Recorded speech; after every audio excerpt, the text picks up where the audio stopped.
There are two ideas of Bangladesh that are in conflict with each other. One idea of Bangladesh began with the very birth of Bangladesh. It was the idea of a secular democratic nation. When East Pakistan became Bangladesh after the War of Independence, it did not want to be a Islamic country. It wanted to be a secular democratic country.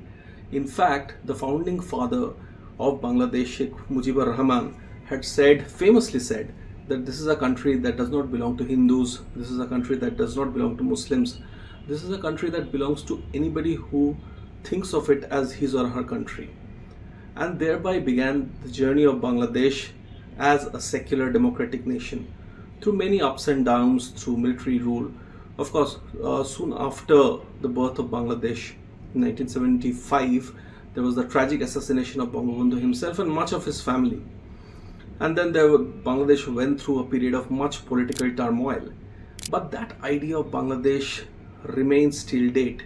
In fact, the ruling party of Bangladesh, helmed by Prime Minister Sheikh Hasina, at least openly says that this is a country for both Hindus and Muslims. It's a democratic country. The constitution of Bangladesh, though recognizes Islam as the state religion, it also says that Bangladesh is secular. So what is the other idea? The other idea of Bangladesh predates the beginning of Bangladesh or the birth of Bangladesh. The other idea of Bangladesh is the idea of East Pakistan. In 1947, when India was partitioned into East and West Pakistan, the same landmass which is today known as Bangladesh was East Pakistan. When India was partitioned in 1947, there was India and there was West Pakistan and East Pakistan. Separated by thousands of miles, Pakistan was one country.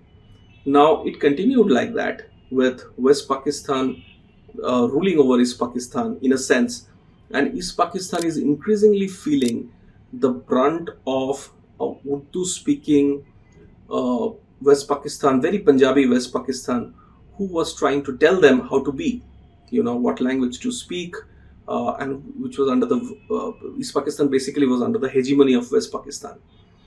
Now, under Bangabandhu Sheikh Mujibur Rahman, things came to such a pass that East Pakistan decided that they will not let West Pakistan impose Urdu on them, and thereby began an agitation which became a movement.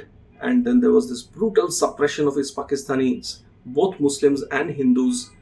And then the War of Independence began, and eventually East Pakistan seceded from West Pakistan and became Bangladesh through a very bloody history. India's role in that, has been talked about, has been written about. In fact, in the recently released film called Mujib, the Birth of a Nation, India's role has been shown, that how India's firmly stood by East Pakistan in its fight for independence.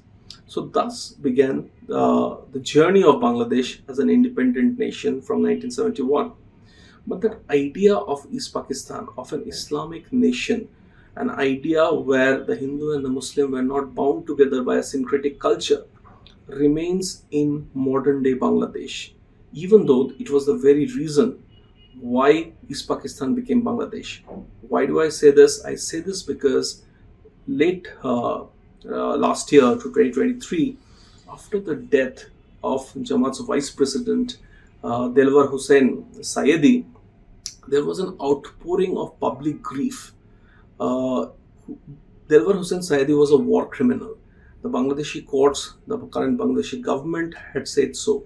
He was implicated in the murders and rapes during the 1971 War of Independence.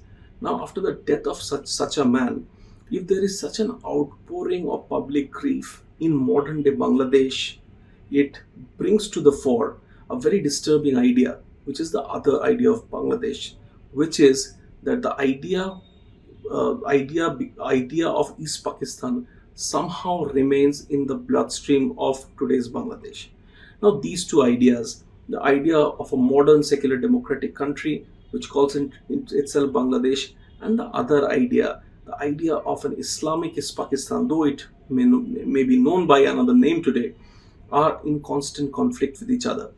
Bangladesh, as we know, is going to polls on January 7th, and these two ideas will come into clash again. It is not just about this political party or that political party. The idea, the division, the two ideas of Bangladesh remain in Bangladeshi society, and these two ideas are constantly at fight with each other.